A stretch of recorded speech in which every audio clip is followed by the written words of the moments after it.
Muthanga forest കഴിഞ്ഞ് ഉടനെ ഉള്ള കാഴ്ചയാണ് ഈ കാണുന്നത്. ഞങ്ങൾ വയനാട്ടിലേക്ക് വന്നതായിരുന്നു. അപ്പോൾ മുത്തങ്ങ ഫോറസ്റ്റ് കണ്ടു കഴിഞ്ഞപ്പോൾ അവിടെ നിന്ന് കുറച്ച് പോയ സൺഫ്ലവർ ഗാർഡൻ ഉണ്ടെന്ന് പറഞ്ഞ്, അപ്പോൾ അത് കാണാൻ വേണ്ടിയിട്ടാണ് ഇപ്പം നമ്മൾ പോകുന്നത്. അപ്പോൾ ഇതൊരു അടിപൊളി കാഴ്ചയാണ്. ഈ രണ്ട് സൈഡിലും പല പല വെജിറ്റബിളിൻ്റെ തോട്ടവും കാണുന്നുണ്ട്. പിന്നെ ഇവിടെ കാബേജ്, ക്യാരറ്റ് ഇങ്ങനെയുള്ള തോട്ടങ്ങളാണ് കേട്ടോ നമ്മളിവിടെ കണ്ടത്. നല്ല പച്ചപ്പുള്ള നല്ല അടിപൊളി കാഴ്ചയാണ് കേട്ടോ ഇതൊക്കെ. ഇപ്പം ഇവിടെ മെയിനായിട്ടുള്ളത് മാംഗോ കൃഷിയാണ്. ഇപ്പം മാംഗോൻ്റെ സീസൺ ആയതുകൊണ്ട് മാവുമ്മൽ മാങ്ങ നല്ലോണം നിറഞ്ഞു നിൽക്കുന്നുണ്ട്. അപ്പം നമ്മളിവിടെ സൺഫ്ലവർ ഗാർഡൻ്റെ ഇവിടെ എത്തിയിട്ടുണ്ട്. അപ്പോൾ ഇതിലോട്ടേക്ക് കയറാൻ ജസ്റ്റ് ഒരു 10 റുപ്പീസും ഉള്ളൂ. അപ്പം നമ്മൾ ഇതാക്കുന്ന സൺഫ്ലവർ ഗാർഡൻ്റെ അടുത്തോട്ടേക്ക് പോവുകയാണ്. അത്യാവശ്യത്തിന് നല്ല വെയിലൊക്കെ ഉണ്ട് കേട്ടോ ഇവിടെ. സോ ഇത് നമ്മളെ ഫസ്റ്റ് ടൈമാണ് സൺഫ്ലവർ ഇങ്ങനെ തോട്ടമായിട്ട്, അല്ലെങ്കിൽ സൺഫ്ലവർ നേരിട്ട് തന്നെ കാണുന്നത് ഫസ്റ്റ് ടൈമാണ്.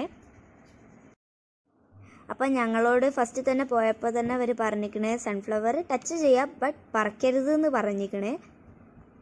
അപ്പോൾ ഇതൊരു അടിപൊളി കാഴ്ചയാണ് കേട്ടോ, ഇങ്ങനെ സൺഫ്ലവർ ഇങ്ങനെ വിരിഞ്ഞ് നിൽക്കുന്നത് കാണാൻ. പിന്നെ ഇതിൽ നിന്ന് തേൻ ശേഖരിക്കാൻ വേണ്ടിയിട്ട് തേനീച്ച ഒരുപാട് എണ്ണം വന്നിട്ട് ഇങ്ങനെ സൺഫ്ലവർ മേൽ ഇരിക്കുന്നുണ്ട്. പിന്നെ ഞങ്ങൾ ഇവിടുന്ന് കുറച്ച് ഫോട്ടോസ് എടുത്തിട്ടുണ്ട്. അപ്പോൾ നമ്മളിങ്ങനെ സൺഫ്ലവർ ഗാർഡൻ ഇങ്ങനെ നടന്ന് കണ്ട് ആസ്വദിച്ച് പോവാണ് കേട്ടോ.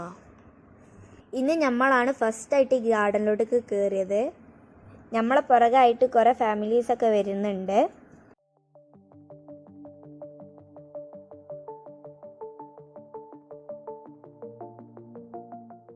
അപ്പം നമ്മൾ പറഞ്ഞ തേനീച്ച ഇതാക്കണ പൂവിൽ നിന്ന് തേൻ ശേഖരിക്കണ്.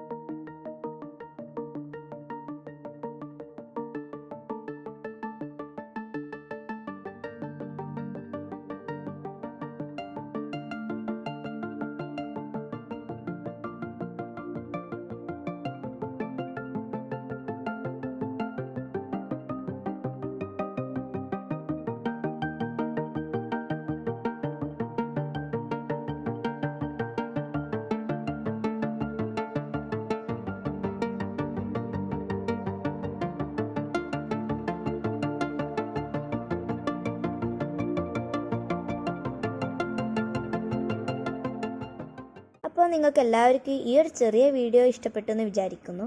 ഇഷ്ടപ്പെട്ടാൽ like, share, comment and subscribe to our channel. See you next video. Bye bye.